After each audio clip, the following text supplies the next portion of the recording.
Dernier sujet dans Regard croisé, on évoque le Togo où l'affaire Aziz Goman prend une tournure diplomatique. L'ambassadeur de l'Union européenne au Togo est convoqué pour ingérence. Alors, que reproche exactement le gouvernement togolais à l'Union européenne et pourquoi l'ambassadeur de l'UE a-t-il été convoqué? Je voudrais commencer par vous, Mathieu Tamam. Merci beaucoup. Et vous savez, aujourd'hui, le droit international a pris une autre allure.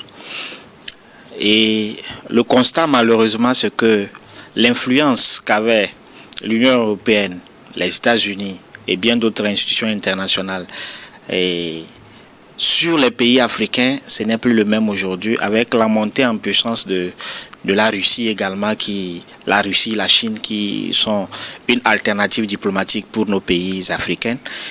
Et les pays africains s'inscrivent dans une logique de souverainisme. Et vous allez constater qu'avec notre ministre des Affaires étrangères, il insiste beaucoup là-dessus dans tous ses discours. Nous sommes pratiquement dans la même logique, le Togo est pratiquement dans la même logique que les pays de l'AES. Et donc, le Togo ne pouvait pas admettre que l'Union européenne se lève de son propre chef comme ça pour s'ingérer dans les affaires internes du Togo. Je pense que c'est dans cette logique que le ministre ou bien le représentant de l'Union européenne a été convoqué par le Togo, par Robert Doucet. Mais au-delà, moi, mon inquiétude, c'est que les pays africains ou nos pays puissent mettre en avant leur souverainisme pour ne plus faire les choses normalement ou pour ne plus respecter la loi. Et la question n'est pas de savoir pourquoi l'Union européenne s'ingère dans les affaires internes du Togo, mais pour moi, nous devons aller au-delà pour s'interroger et comprendre est-ce que c'est légitime ou est-ce que ce qu'il reproche au Togo est vrai ou faux? C'est là la vraie question. Quand vous lisez un peu ce que l'Union européenne a évoqué avant de demander la libération de Aziz Goman, vous constaterez malheureusement que le Togo, à plusieurs endroits, a beaucoup failli. Et donc, pour moi, convoquer le représentant de l'Union européenne est une chose, mais l'autre chose est de régler nos affaires à l'interne. Si tel est que nous nous disons pays souverain, nous devons agir en pays souverain tout en tenant compte également de notre image à l'international. Veiller à ce que les textes auxquels ou les traités auxquels le pays a ratifié, que nous puissions les respecter. Les droits de l'homme, est-ce qu'on les respecte? Le pacte international des droits civils et politiques, est-ce qu'elles sont respectées? C'est tout cela que nous devons analyser et en ne regardant pas seulement l'ingérence de l'Union européenne. Certes, je suis dans la logique où nous ne sommes plus à une époque où des institutions internationales doivent s'ingérer, où des pays de l'Occident doivent s'ingérer dans nos affaires, mais à côté, je m'inquiète également pour le bon fonctionnement de notre pays, donc la bonne gouvernance dans notre pays. Alors, Gabin, le représentant de l'Union européenne a été convoqué par le ministre des Affaires étrangères togolais, chef de la diplomatie, Robert Doucet, parlant d'ingérence dans les affaires du pays. Bon, après analyse, il faut reconnaître quand même que Aziz Goman n'est pas que togolais, il est irlandais et donc européen. L'Union européenne, vous aurez pu constater que dans cette adresse quand même, par le Parlement européen, il n'y a pas que le cas Aziz Goman qui a été traité. Il y a eu aussi d'autres détenus qu'on a évoqués et tout, mais on a beaucoup plus insisté sur le cas Aziz Goman parce que c'est un citoyen européen avant tout, il est irlandais. C'est vrai qu'il est parti du Togo en tant que Togolais, mais par le biais de la naturalisation, il était devenu irlandais. Et donc l'Union européenne était en droit quand même de réclamer que son citoyen soit relaxé. L'autre chose, Je me rappelle qu'en 2023, le groupe de travail des Nations Unies avait dit que la détention d'Aziz Goma était arbitraire.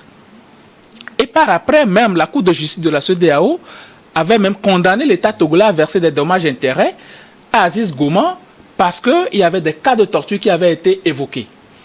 Même en 2020, puisque 2 ans après son arrestation, il a été arrêté en 2018, en 2020, le tribunal avait demandé à ce que des enquêtes soient ouvertes par rapport aux cas de torture évoqués par la victime, c'est-à-dire Aziz Goma. Ces enquêtes n'ont jamais été faites. Et donc, c'est en droit que l'Union européenne demande aujourd'hui à ce que son citoyen soit relaxé parce qu'au prime abord, les conditions de détention, parce que l'Union européenne n'est pas la seule institution qui évoque ça. Je viens de parler du groupe de travail des Nations Unies, je viens de parler de la Cour de justice de la CEDEAO et d'autres institutions d'ailleurs, le MCT et autres là, qui ont quand même essayé quand même de faire des enquêtes autour de cette affaire d'Aziz Goma et co-détenu. Vous voyez un peu? Donc si aujourd'hui l'Union européenne demande à ce qu'un citoyen soit relaxé, c'est un droit. L'autre chose, l'Union européenne a financé à plus de 10 milliards de francs CFA la modernisation de la justice togolaise dans le programme national de modernisation de la justice. Alors, donc, si quelqu'un investit son argent dans un projet et que la personne se rend compte que véritablement, ce pourquoi j'ai investi, ça n'apporte pas le fruit escompté, c'est tout à fait normal que cette personne la parle. Et donc, l'Union européenne investir autant d'argent, même la création du bureau d'orientation et autres, là, le BAEJ à la justice aujourd'hui, l'Union européenne a investi là-dedans. Donc pratiquement tous les projets du Togo, en ce qui concerne la justice, puisque nous sommes en train de parler de la justice, l'Union européenne a investi assez d'argent dedans. Et donc c'est un bon droit que l'Union européenne va demander quand même des comptes quant à ce qui concerne le bon fonctionnement de la justice et surtout qu'aujourd'hui, son citoyen se retrouve dans les geôles. N'oublions pas que déjà les Nations Unies avaient demandé même que la prison civile de Lomé soit fermée et qu'une autre prison soit construite. Et quand on parle de conditions de détention assez difficiles, ceux-là qui ont déjà eu à visiter la prison civile de Lomé peuvent vous dire de quoi véritablement il s'agit. Même à ton pire ennemi, tu ne peux pas lui souhaiter cet endroit-là. Et un citoyen est là depuis 2018 jusqu'à 2025. Il a été condamné à 10 ans de prison. Il a déjà fait 7 ans là-bas. Mais pourquoi ne pas le relaxer? D'autant plus qu'il souffre, il est malade. On dit qu'il souffre de sciatique et même des troubles mentaux à un moment donné.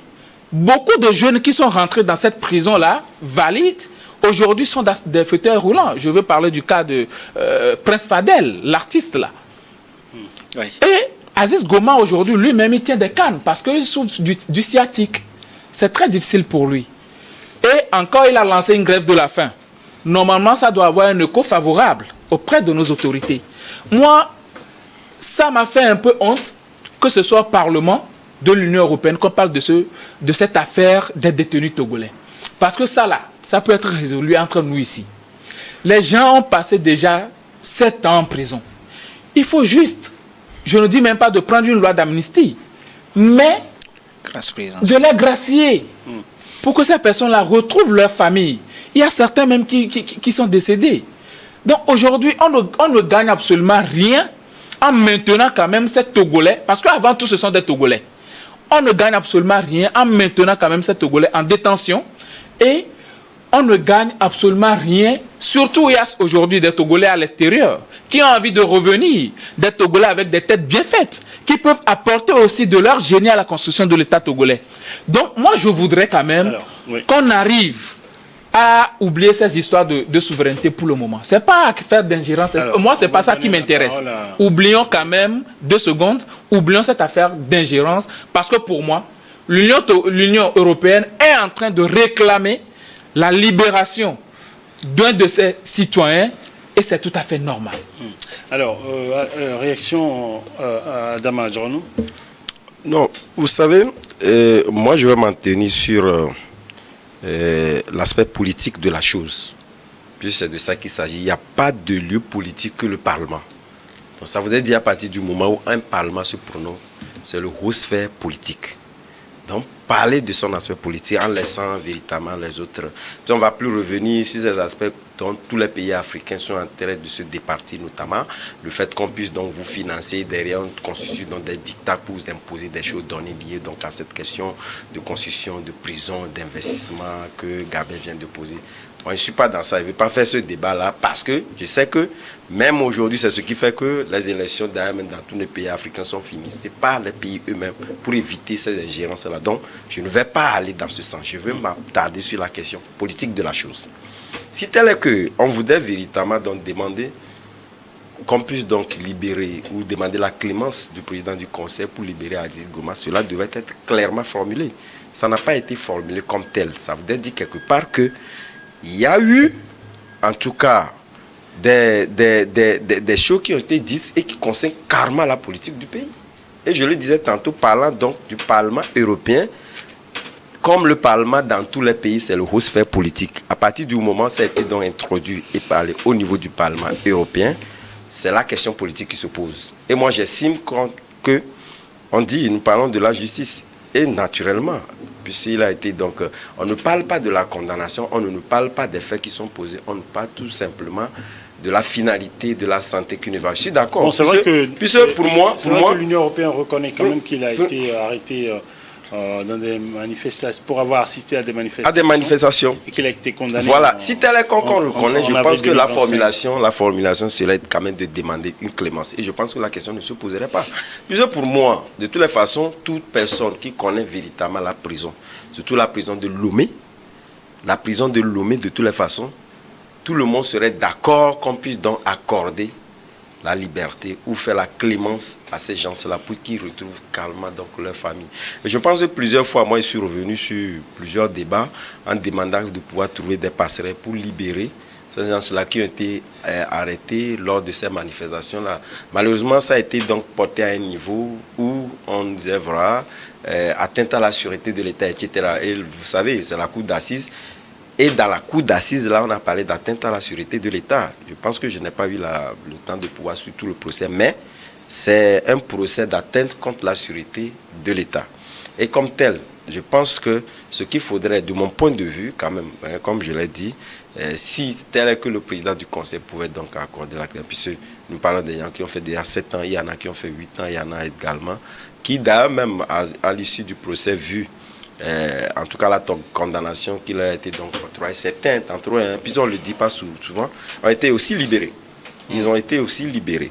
Et s'il y en a, puisque eux tous sont quand même pris par le même procès, atteinte contre la sûreté de l'État, si tel est que certains d'entre eux ont été libérés, moi je pense que la formulation serait quand même de demander la clémence pour qu'ils soient libérés. On ne va plus introduire la question politique qui est en train d'être convoqué dans ce débat-là, qui a conduit donc à la convocation de l'ambassadeur de l'Union européenne au Togo pour cette question-là.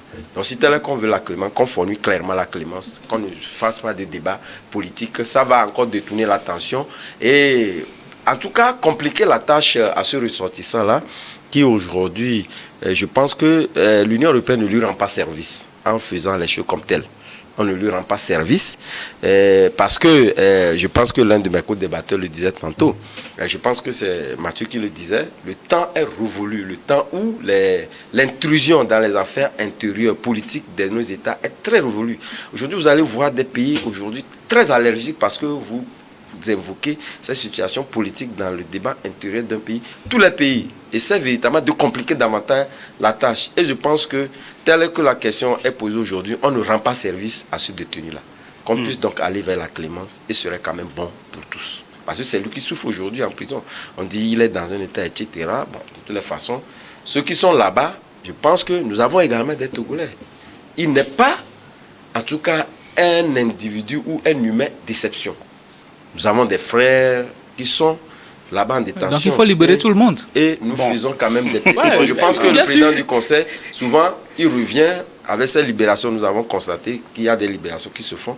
Donc pour nous, le souhait est qu'il puisse véritablement donc, voir ça avec un œil davantage de clémence et faire en sorte qu'il soit parmi les prochains. Puisque je le souhaite vivement que nos frères qui sont en détention là-bas puissent faire partie des prochaines libérations et que lui également profite de ça, que le débat n'aille pas sur la question politique comme ça a été posé par l'Union européenne. Moi, je condamne et je suis très ferme là-dessus. Ce n'est pas opportun. Quand on parle de violation de droits de ce n'est pas opportun. Non, pour moi, c'est une question de droit. Parce que les Togolais qui sont là-bas, là, ils sont aussi Togolais. On peut quand même aussi... oui, mais ça, ce sont des Togolais. Bon, ils vont encore rester là-bas. Aziz, lui, il est européen, donc les Européens sont en train de plaider pour leurs citoyens. Pour moi, il ne s'agit même pas de question politique. Ce n'est pas une question politique. Hein, c'est une question de droit. Ça a été évoqué au Parlement. Le Parlement, c'est la représentation quand même... C'est le gros sphère politique de tous les États. Ça, attendez. Les jurys, je ne vous apprends rien. C'est le gros sphère politique. Je vais te dire quelque chose, Adam. Le Parlement, ça représente les citoyens. Aziz Goma est un citoyen européen. Et donc, le Parlement représente quand même les citoyens européens. C'est tout à fait normal que si un citoyen européen se retrouve dans une situation difficile quelque part, complète sa cause. On a demandé sa libération. La libération, c'est une question de droit. On a évoqué les conditions dans lesquelles il a été détenu, les conditions d'arrestation et tout ça. Et je dis que ce n'est pas seulement... Qui reste toujours à prouver, parce que... Reste toujours à prouver comment? Ben, on le sait tous, non? Bon. Et, ce n'est pas l'Union, ce n'est pas seulement l'Assemblée de l'Union européenne qui a évoqué ça. Je viens de citer le groupe de travail des Nations Unies, d'autres organisations de défense des droits de l'homme. Localement, la Ligue togolaise des droits de l'homme, le CACIT en parle. Le CACIT en parle. La Cour de justice de la CEDEAO en a parlé et on a condamné même l'État togolais. C'est la libération. Si on demande, non, écoutez, vous n'allez quand même pas demander. On n'essaie pas de généraliser, on parle de la libération. Oui, je ne suis pas en train de généraliser. Je parle d'Aziz Goma. Aziz Goma. Oui, mais quand vous me dites qu'il y a des associations localement qui en parlent. Oui, bien sûr, on parle de cas Aziz Goma, bien sûr. Il n'est pas un détenu d'exception. Il n'est pas un détenu d'exception. Il a été pris dans un cadre où il a été jugé avec des citoyens togolais également pour la même cause. Donc, par conséquent, je pense que cette plaidoirie, s'il faudrait quand même qu'on libère, on ne peut pas libérer Aziz Goma seul. Il faudrait quand même qu'il soit libéré avec tous avec les détenus politiques. Oui, parce que c'est pas l'Union européenne de demander. L'Union européenne demande la libération de son citoyen. Oui, mais c'est tout. Ça, c'est pas un problème. De nos concitoyens également. Vous savez, tout ça là, c'est une honte pour nous-mêmes, pour nous les Togolais. Parce que ce sont nos frères et sœurs qui sont là-bas, qui sont détenus. Dans les normes, cette affaire ne doit même pas aller jusqu'au centre politique de l'Union européenne. Mais aujourd'hui, je parle de questions de droit. Parce qu'eux, ils ont demandé la libération d'Aziz Goma, qui est leur citoyen. Vous voyez un peu qui est leur frère. C'est tout à fait normal. Eux, ce serait un crime de lèse-majesté si, en tant que représentant des citoyens, vous n'évoquiez pas la libération de votre citoyen qui se trouve dans une situation un peu compliquée depuis 7 ans. Et qui a lancé une grève de la faim. Vous savez, les Blancs, je pas à titre péjoratif, mais les Blancs, les Européens, quand on parle de grève de la faim, c'est un écho pas possible. Quelqu'un qui refuse de manger. Vous voyez un peu, malheureusement, sous nos tropiques, ce n'est pas la même chose. Toi-même, tu refuses de manger, c'est un problème. Mais chez eux, c'est quelque chose de très fort. Et donc, moi, je dis, Aziz Goma, avant tout, c'était quand même un Togolais qui est à l'étranger, qui apportait aussi à l'économie du pays, qui a recruté des gens, qui envoyait des choses qu'on vendait ici. Aujourd'hui, ces activités-là sont mortes. Vous voyez un peu. Donc, et lui-même, l'état dans lequel il se trouve, ça n'honore pas notre pays. C'est vrai qu'il est irlandais, mais il est Togolais avant tout. Donc faisons en sorte que les Togolais se sentent bien. Cette affaire-là, pour moi, c'est fini depuis fort longtemps. Il faut quand même relaxer ces personnes. Et c'est vrai, Adam vient de dire, le président du Conseil, il gracie la plupart du temps les gens en fin d'année ou bien en milieu d'année. Mais ce qu'on constate, c'est que les détenus politiques ne sont jamais relaxés. Alors, on va ces personnes représentent quel danger maintenant? Bien, et vous savez, moi, je voudrais aller au-delà de la personne d'Aziz Goma. Parce que en dehors d'Aziz Goma, vous avez par exemple la Bévi Razak, vous avez Zakari Yao. Il y a plein de personnes, ils sont une centaine comme ça. Affectio et les jeunes qui ont été arrêtés récemment. Tout ça, c'est dans un contexte politique. Et moi, ma préoccupation, c'est la stabilité politique et sociale de notre pays. Aujourd'hui, c'est peut-être Abévi Razak qui est en prison parce qu'il a participé ou non à une manifestation et qui fait 5 ans sans être jugé. La tendance peut se renverser demain. Et si la tendance se renversait demain, est-ce que le fils du président du conseil sera traité de cette façon? Je voudrais que nous pensions l'avenir de notre pays. C'est ce qui est important. Faire en sorte qu'il y ait une stabilité qui permette au pays de se concentrer sur son développement. Et la justice a un grand rôle à jouer. À chaque fois qu'il y a arrestation, malheureusement, après, on parle de torture, des cas de torture. Second élément, la prison civile de Lomé est surpeuplée. Les conditions de vie à la prison civile de Lomé est vraiment difficile. C'est invivable. Donc, dans ce contexte, si la justice fait son travail et qu'il aboutit à des condamnations, il nous faut alors désormais un acte d'humanisme du président du conseil. Ceux qui ont été déjà condamnés à 10 ans, je ne pense pas qu'ils sont autant nuisibles à notre pays à l'heure actuelle. Et ceux qui sont en attente de jugement également ne sont pas autant nuisibles à notre pays actuellement. La commission Vérité et Justice a fait un travail d'une période donnée. Mais quand vous prenez aujourd'hui de 2015 à 2025, les arrestations, ceux qui sont en exil pour des causes politiques, ça n'arrange pas vraiment le pays. Et ça fait en sorte que les gens ont peur même d'ailleurs de venir investir dans notre pays. Que faire pour stabiliser le pays? C'est dans les mains du conseil et du président du conseil. Si une loi d'amnistie n'est pas possible, au moins, comme M. Gabin le disait, le président du conseil peut gracier les gens. Que ça ne se limite pas seulement à ceux qui sont en fin de peine, mais le cas des détenus politiques. Je vais énumérer le cas également de Jean-Paul Omolou, qui est depuis au SCRIC, que tous ces cas-là soient réglés une fois de bon, en sorte que nous puissions nous concentrer sur le développement du Togo. C'est dommage que, à chaque fois qu'on doit évoquer la justice togolaise à l'extérieur, que l'image ne soit pas vraiment bonne. Que ce soit au niveau de la CEDEAO, à chaque fois on condamne le Togo, c'est pas une bonne image. L'Union européenne en a fait cas récemment. Je pense que vraiment il faut qu'on sorte de cette situation-là. Et c'est dans les mains du conseil, du président du conseil, qui a désormais le dernier mot. Si il n'est peut-être pas informé d'un certain nombre de choses, le ministre de la Justice a le devoir de lui informer. Au-delà du ministre de la Justice, ses conseillers juridiques autour de lui doivent jouer vraiment un rôle allant dans le sens de l'apaisement. Je pense que à chaque fois que le ministre Bawara sort sur les antennes, il parle de l'idéologie du parti UNIR qui est un parti de paix. Et au nom de la paix, je pense qu'il faut gracier ces gens-là. Alors, je pense que vous avez été unanime, hein, oui, également. Oui, tout à fait. Parce que vous savez, moi, je pense que pour ajouter quand même un dernier mot, justement, si cette libération, comme vous l'avez dit, peut permettre de toutes les façons à ce que nos concitoyens également qui sont détenus dans les mêmes conditions de temps et de lieu, dans les mêmes affaires, serait quand même, c'est tout ce que nous aurons quand même à souhaiter. Toutefois, je pense que dans la même affaire, vous l'avez dit tantôt en parlant de la Cour de justice de la CEDEAO, qui a maintes fois condamné le Togo sur des cas de torture.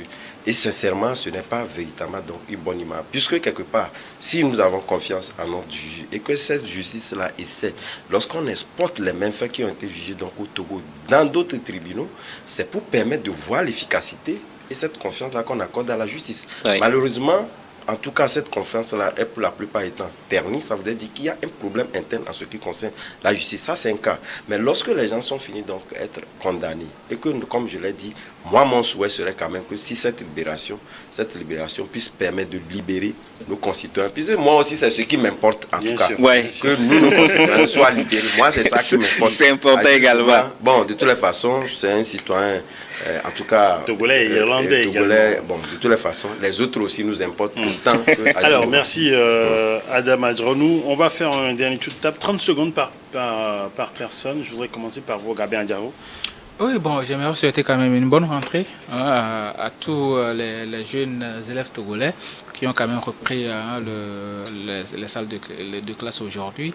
Il y a de nouveaux programmes aussi qui sont institués par l'État, notamment avec 2 enseignants, classe de CM1, CM2, l'introduction aussi de l'anglais.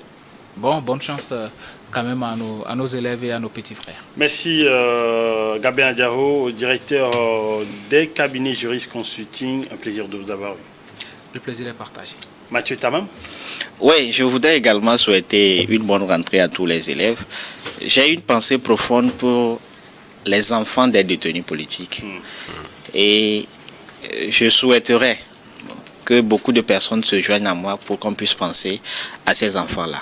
Au-delà, je voudrais interpeller le ministre de l'Enseignement supérieur par rapport à un communiqué qui avait, je crois, donné et interdit que désormais les salles de classe soient badigeonnées à d'autres couleurs et avait précisé une couleur spécifique. Malheureusement, nous constatons toujours qu'il y a des écoles, des salles de classe qui sont badigeonnées en bleu-blanc, qui est la couleur du parti UNIR.